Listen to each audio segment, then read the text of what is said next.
Hey, it's Midnight Raven, and today True Crime with Raven is looking at the Jamison family tragedy. This was a story that hit the headlines about a husband, wife, and a small child who disappeared seamlessly off the face of the earth. And once again, we're going to be looking at this in two parts. There is a lot of details in this, a lot of backstory, and a lot of heartfelt information that you need to hear. So let's not beat around the bush and let's get straight on to the video. So the Jamison security camera would catch their final documented movements in 2009. The family were packing for a trip and they were packing up their truck at home. They were going on a road trip. At that point, nobody knew to where. So, 8 days later, the pickup truck was found abandoned around 30 miles away in rural Oklahoma. But there were no traces of Bobby Jamison or his wife Sherilyn or their 6-year-old daughter Madison. A family gone missing on a road trip? Maybe. When the police arrived to investigate the Jamisons' car, it was locked. There was no keys at the scene, and officers would gain entry to the truck. They would discover the family's ID, their wallets, their phones, and even the family dog was still left in the car. The dog was very hungry and dehydrated but had survived. So the family had obviously been gone for a few days due to the condition of their dog.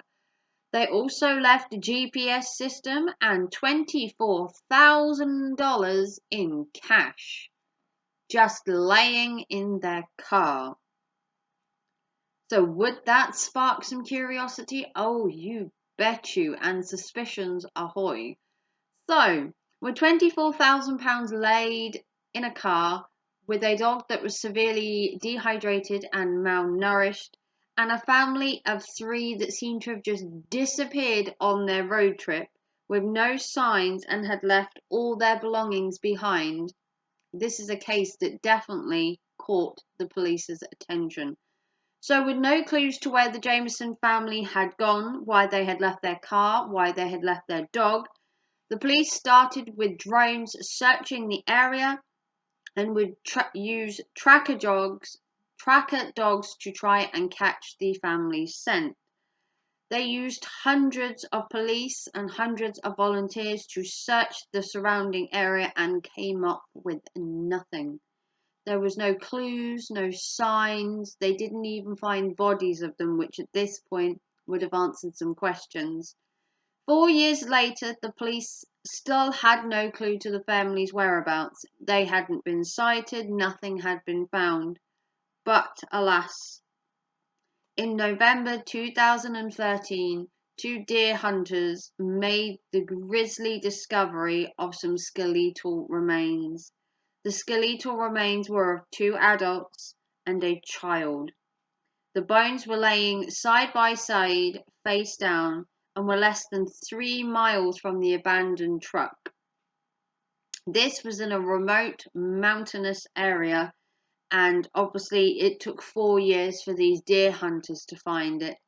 Obviously the police at that time had had no luck, and with them being so close to home where the truck was, maybe they could have been found sooner. But alas, the remains were heavily decomposed, and that would make it nigh on impossible to establish a cause of their death. It had at this point been 4 years. The investigation was reopened as there remained unanswered questions. An array of disturbing, unproven theories would arise. Theories including evil spirits, family feuds, racist lodgers, and possible drug dealers, hence the amount of cash in the truck. The Jamisons were regular churchgoers and had believed they were being possibly haunted by ghosts of a family who had once lived in their house. Now that doesn't sound weird. They had started to ask some strange questions while at church. Could it be that you could kill a ghost with bullets? And they'd also said that there seemed to be some untoward spirit within their house. And they were going to perform a satanic ritual to cleanse them of this demonic spirit. And they were going to expel it from their house and from their person. And that is part 1 of the case. So if you want to see part 2, where we find out, was an evil spirit haunting them? Was there a drug deal? How come these bodies weren't found soon, and why did they die? You'll have to watch part 2. I love doing this to you, and I hate doing it to you, because obviously I love reading the cases, but I also need to make videos. So I like to break these cases up because there is such a lot of detail that goes into these, and it can be a bit much to take it all in at once. I find that with researching it, you're like bombarded with details and spirits and drug deals, and it's all a bit much. So if you want to see part 2, this is True Crime with Raven. This was the Jamison family tragedy, where unfortunately at present in this case we have a missing husband, wife and child, and they were found dead 4 years later with no evidence to suggest why they were killed or to suggest who killed them. So if you want to see part 2, give it a big thumbs up. Comment down below, what do you think of this case? Were they haunted? Were they drug dealers? More information to come, more leads, and I will see you in part 2. This is True Crime with Raven. This is the Jamison family case, and I will see you for part 2 very, very soon. Take care and thanks for watching. Bye, guys.